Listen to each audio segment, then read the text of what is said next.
बिस्मिल्लाहिर्रहमानिर्रहीम। अस्सलाम वालेकुम। आज मैं आपको मकई की रोटी बनाना सिखाऊंगी जो कि बहुत ही मजेदार बनती है और इस तरह की देसी चीजें बहुत से घरों में पसंद की जाती हैं। तो इसको बनाने के लिए हमें चाहिए होगा मकई का आटा जो कि मैंने लिया है 3 कप। और याद रखिएगा कॉर्नफ्लावर और कॉर्न मील में फर्क होता है। कॉर्नफ्लावर वो होता है जिसे पानी में डिजॉल्व करते हैं किसी चीज को थिक करने के लिए या सूप वगैरह में डालने के लिए इस्तेमाल किया जाता है। और नमक चाहिए होगा 1 टीस्पून। देसी घी हस्बे जरूरत, क्योंकि इस रोटी को जरा देसी घी के साथ पकाया जाए तो ज्यादा अच्छा टेस्ट आता है। और अगर आप देसी घी के बगैर बनाना चाहते हैं तो बिल्कुल आप देसी घी के बगैर बना लीजिएगा। और नीम गर्म पानी चाहिए होगा इसका आटा गूंदने के लिए। और जो असल तरीका है मकई की रोटी बनाने का वो ये है कि इसको थोड़ा थोड़ा करके गूंदा जाता है और साथ साथ इसकी रोटी को पकाया जाता है और हाथ से ही बेला जाता है। तो सबसे पहले इसका आटा गूंदने के लिए मकई के आटे में नमक डालकर नीम गर्म पानी के साथ हाथ की हथेली से मसल मसल कर इसका आटा गूंद लीजिएगा। और मकई की रोटी को हैंडल करना थोड़ा सा मुश्किल होता है क्योंकि मकई का आटा जुड़ता नहीं है, जो कि बाद में मैं आपको बताऊंगी कि आप किस तरह से गोल मकई की रोटी बना सकते हैं। तो सबसे पहले आप नमक डाल लीजिए और इसे नीम गर्म पानी के साथ गूंद लीजिए।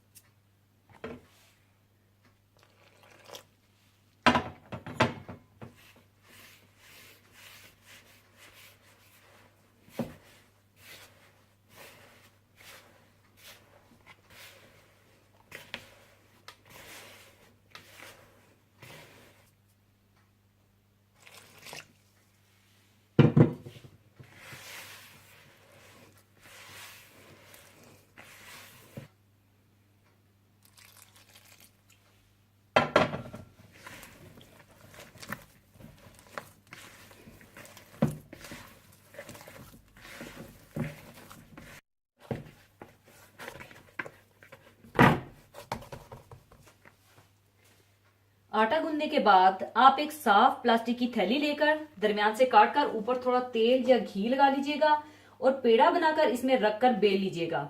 और बेलने के बाद किसी भी राउंड प्लेट या किसी ढक्कन की मदद से काट लीजिएगा, वरना अगर आप हाथ से बनाएंगे तो इसके किनारे कभी भी इतने नीट नहीं होंगे।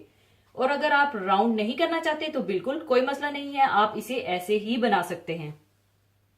दूसरी तरफ आप पैन को भी गर्म कर लीजिए और प्लास्टिक की थैली में तेल लगा लीजिए।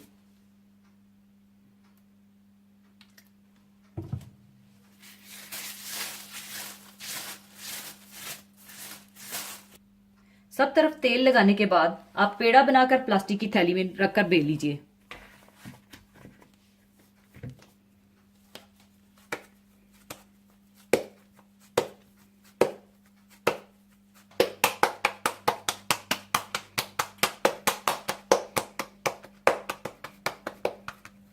और इस तरह से प्लास्टिक की थैली में रखकर आप इसे बेल लीजिए।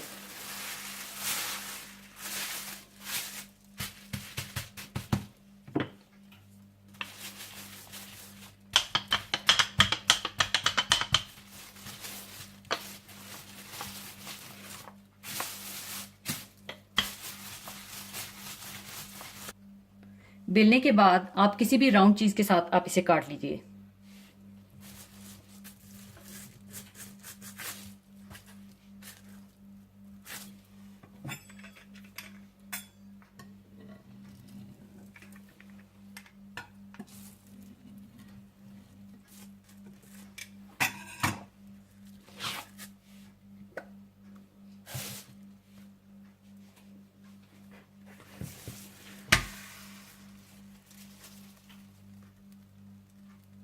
एक साइड सिकने के बाद आप इसकी साइड चेंज कर दीजिए।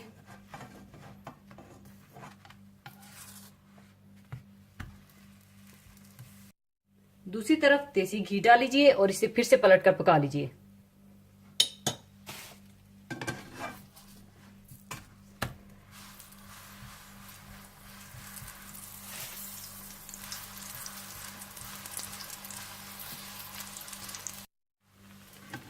और इस तरह से पलट कर आप इसकी दूसरी साइड भी पका लें।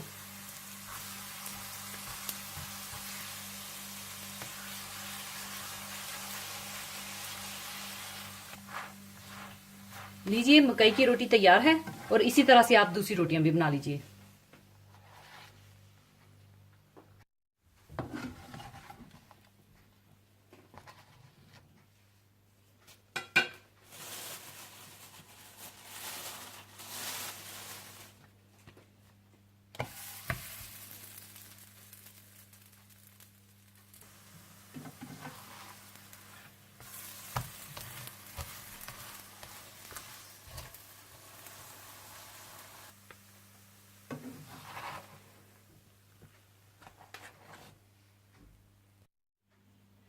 लीजिए, मकई की रोटी तैयार है और जब भी आपका दिल चाहे तो इसे सरसों के साग और मक्खन के पेड़े के साथ एंजॉय कीजिएगा, जिनकी रेसिपीज मैं आपको दे चुकी हूँ। और जाने से पहले एक हदीस पाक शेयर करना चाहूंगी। हदीस पाक इस तरह से है।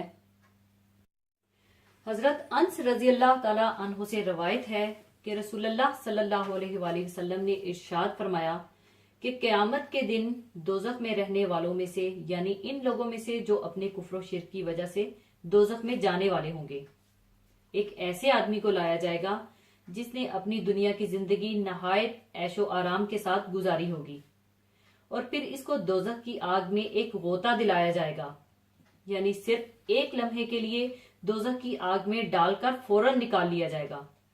फिर इससे पूछा जाएगा कि ए आदम के बेटे, क्या तूने कभी खैरियत और अच्छी हालत भी देखी है, और क्या कभी ऐशो आराम का दौर तुझ पर गुजरा है? वो कहेगा, कभी नहीं, कसम खुदा की ए परवरदिगार। और एक शख्स जन्नत में रहने वालों में से, यानी इन नेक बंदों में से जो अपनी ईमान वाली जिंदगी की वजह से जन्नत के हकदार होंगे, लाया जाएगा, जिसकी जिंदगी दुनिया में सबसे ज्यादा तकलीफ और दुख में गुजरी होगी। और फिर इसको एक गोता जन्नत में दिया जाएगा, यानी सिर्फ एक लम्हे के लिए जन्नत की फजाओं में ले जाकर फौरन निकाल लिया जाएगा। और इससे कहा जाएगा कि ए आदम के बेटे, क्या तूने कभी कोई दुख देखा है, और क्या तुझ पर कोई तकलीफ और दर्द का दौर गुजरा है? वो कहेगा, कभी नहीं, कसम खुदा की ए परवरदिगार, मुझ पर कोई तकलीफ नहीं गुजरी और मैंने कभी किसी तकलीफ का मुंह नहीं देखा। दरअसल जन्नत में आला दर्जे की वो लज्जतें और राहतें हैं कि दुनिया की बड़ी से बड़ी लज्जतों और राहतों का इनसे कोई मुकाबला नहीं। और इसी तरह दोज़ख में ऐसी तकलीफें और दुख हैं कि दुनिया के बड़े से बड़े दुखों और बड़ी से बड़ी तकलीफों को उनसे कोई निस्बत नहीं। इस हदीस मुबारका में भी हमें यही तालीम दी गई है कि दोज़ख का अजाब इतना सख्त और तकलीफ दे होगा कि इसका एक लम्हा उम्र भर के ऐशो आराम को भुला देगा, और जन्नत में ऐसा ऐशो आराम मयसर होगा कि इसमें कदम रखते ही आदमी उम्र भर के सारे दुख दर्द को भूल जाएगा। ये जिंदगी तो फानी और चंद रोजा है, जबकि आखिरत की जिंदगी अबदी और लाफानी है। हम सबको एक ना एक दिन मरना है, और फिर इसके बाद मुस्तकिल ठिकाना जन्नत है या दोज़ख। लिहाजा अब भी वक्त है कि हम पिछले गुनाहों से तौबा करके और आइंदा अपने अमाल को दुरुस्त करके दोज़ख से बचने और जन्नत को हासिल करने की फिक्र और कोशिश करें। ए अल्लाह, तू हम सब ईमान वालों को दोज़ख के हर छोटे और बड़े अजाब से अपनी पनाह में रखना। आमीन। और इसी के साथ मैं आपसे इजाजत चाहूंगी। अपना बहुत ख्याल रखिएगा, दुआओं में याद रखिएगा। अल्लाह हाफिज।